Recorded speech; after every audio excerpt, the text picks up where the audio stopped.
Hello दोस्तों, welcome to medicine diary. दोस्तों, आज के इस वीडियो में हम बात करने वाले हैं डायनापार इंजेक्शन के बारे में, जो काफी फेमस है। आपने भी इसका नाम जरूर सुना होगा। दोस्तों, डायनापार टेबलेट भी आती है और इंजेक्शन भी आता है। अगर आप डायनापार टेबलेट का वीडियो देखना चाहते हैं तो डिस्क्रिप्शन में आपको लिंक दिया हुआ है, वहां से आप देख सकते हैं। अभी हम बात करेंगे डायनापार इंजेक्शन के बारे में। इस इंजेक्शन के क्या यूज है, कब इसका यूज किया जाता है, इसके बेनिफिट क्या है, साइड इफेक्ट क्या हो सकते हैं, कॉन्ट्रा इंडिकेशन क्या हो सकते हैं, कैसे ये वर्क करता है, मैकेनिज्म ऑफ एक्शन की।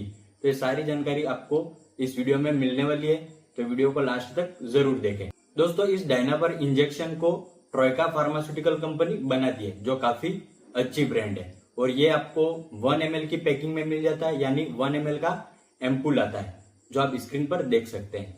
और ये आपको मात्र 39 रुपए में मिल जाता है। और दोस्तों, डायनापार जो है वो एक ब्रांड नेम है। इसमें जो साल्ट कंपोजिशन होता है वो होता है डाइक्लोफेनिक सोडियम, जो 75 मिलीग्राम की स्ट्रेंथ में होता है।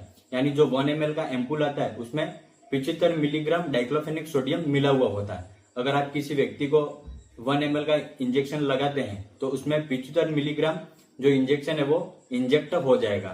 तो ये स्ट्रेंथ इसमें होती है। और दोस्तों, ये जो डाइक्लोफेनिक सोडियम है वो एक एनसेड ड्रग है, यानी non steroidal anti inflammatory drug. ये एनाल्जेसिक इफेक्ट देता है, यानी दर्द निवारक भी बोल सकते हैं। दोस्तों, अब हम बात करेंगे यूजेस की।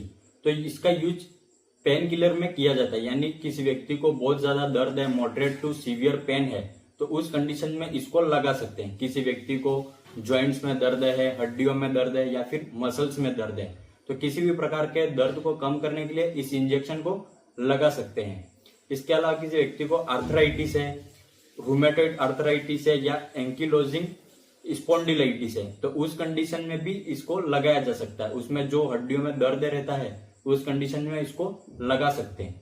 लेकिन ये इंजेक्शन उस बीमारी को ठीक नहीं करेगा, ये सिर्फ दर्द को कम करने का काम करता है। आपको जो दर्द हो रहा है वो उसका दर्द का एहसास नहीं होने देगा।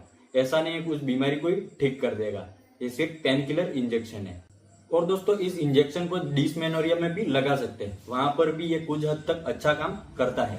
इसके अलावा एक्सीडेंट हो गया हो, किसी व्यक्ति का चोट वगैरह लग जाती है, तो जब बहुत ज्यादा ब्लड निकल रहा है, बहुत ज्यादा भयंकर चोट लग गई, तो उस समय जो सीवियर पेन होता है, जब टेबलेट से रिलीफ नहीं मिल रहा है, तो तब इस इंजेक्शन को लगा सकते हैं उस कंडीशन में।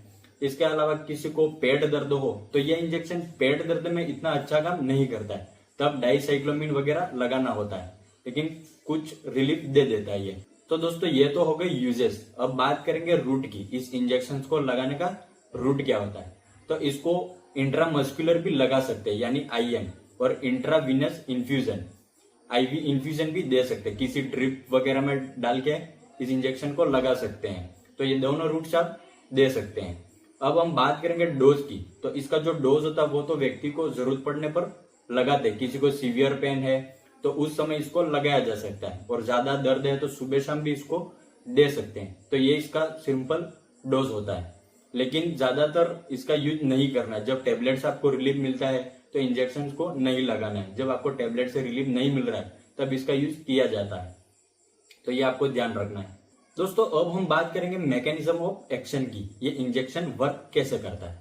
तो दोस्तों, हमारी बॉडी में कई सारे न्यूरॉन्स होते हैं, यानी नर्वस सिस्टम होता है। तो ये क्या करता है, हमें कुछ भी लग जाता है, चुभ जाता है, या हमारी बॉडी में जो भी एक्टिविटी होती है तो उसको ब्रेन तक पहुंचाने का काम करते हैं। यानी जो सिग्नल है उसको ब्रेन तक ले जाने का काम करते हैं, जिससे हमारे ब्रेन को पता चलता है कि इस जगह पर चोट लग गई है, या कोई चुभ गया है, कुछ एक्टिविटी हो रही है।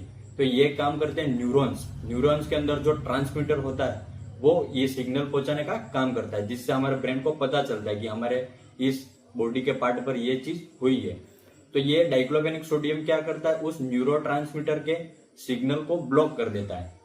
तो सिग्नल को ब्लॉक कर देगा तो जो ये न्यूरोट्रांसमीटर है वो सिग्नल को ब्रेन तक पहुंचा नहीं पाएंगे। तो जो हमारा दर्द है वो खत्म हो जाएगा, यानी जो दर्द है वो उसका एहसास नहीं होगा, क्योंकि ये सिग्नल हमारे ब्रेन तक पहुंच ही नहीं रहा है। उसको तो ब्लॉक कर दिया डाइक्लोफेनिक सोडियम ने।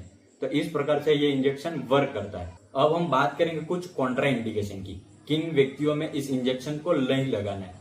तो दोस्तों, जो 14 साल से कम उम्र के बच्चे हैं उनको ये इंजेक्शन नहीं लगाना है बिल्कुल भी। इसके अलावा प्रेगनेंसी में नहीं लगाया जाता है। ब्रेस्ट फीडिंग मदर, जो महिलाएं बच्चों को दूध पिला रही है, उन महिला को भी ये इंजेक्शन नहीं लगाया जाएगा।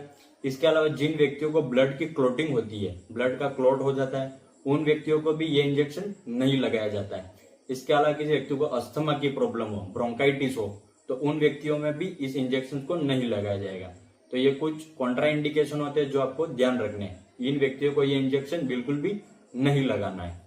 अब बात करेंगे कुछ प्रिकॉशन की। इस इंजेक्शन का जब यूज किया जाता है तब आपको क्या क्या सावधानियां रखनी है। तो जो व्यक्ति अल्कोहलिक है, यानी इस इंजेक्शन को लगाने के बाद अल्कोहल का सेवन बिल्कुल भी नहीं करना है, या फिर किसी व्यक्ति ने अल्कोहल ले रखा है यानी शराब पी रखी हो, तो उसके बाद इस इंजेक्शन को नहीं लगाना है। इंजेक्शन के लगाने के बाद और इंजेक्शन लगाने के पहले शराब का सेवन बिल्कुल भी नहीं करना है, ये आपको ध्यान रखना है। इसके अलावा जिस व्यक्ति को किडनी और लिवर से संबंधित कोई समस्या है, किडनी डैमेज है या लिवर संबंधित कोई भी डिजीज है, तो उन व्यक्तियों को भी इस इंजेक्शन का यूज नहीं करना है। तो ये कुछ सावधानियां ये भी आपको रखनी है। अब हम बात करेंगे साइड इफेक्ट्स के बारे में। इस इंजेक्शन से क्या क्या साइड इफेक्ट्स हो सकते हैं। तो इससे कुछ कॉमन साइड इफेक्ट्स हो सकते हैं, जैसे नोजिया, वोमिटिंग होना, डायरिया होना, ड्राई माउथ यानी मुंह में सूखापन होना, इसके अलावा ब्लर विजन, आंखों में धुंधलापन आना और भूख नहीं लगना। तो ये कुछ कॉमन साइड इफेक्ट्स है जो आपको इस इंजेक्शन से हो सकते हैं। तो दोस्तों ये थी सारी जानकारी डायनापार इंजेक्शन के बारे में जो इस वीडियो में मैंने आपको बताई है।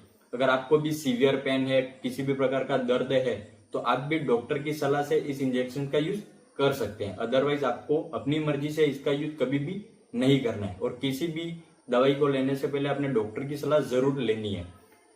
तो दोस्तों ये जानकारी आपको अच्छी लगी हो तो वीडियो को लाइक कर दे और हमारे चैनल को भी सब्सक्राइब कर ले। आपको हमारे चैनल पर दवाइयों से जुड़ी सारी जानकारियां मिलती रहेगी।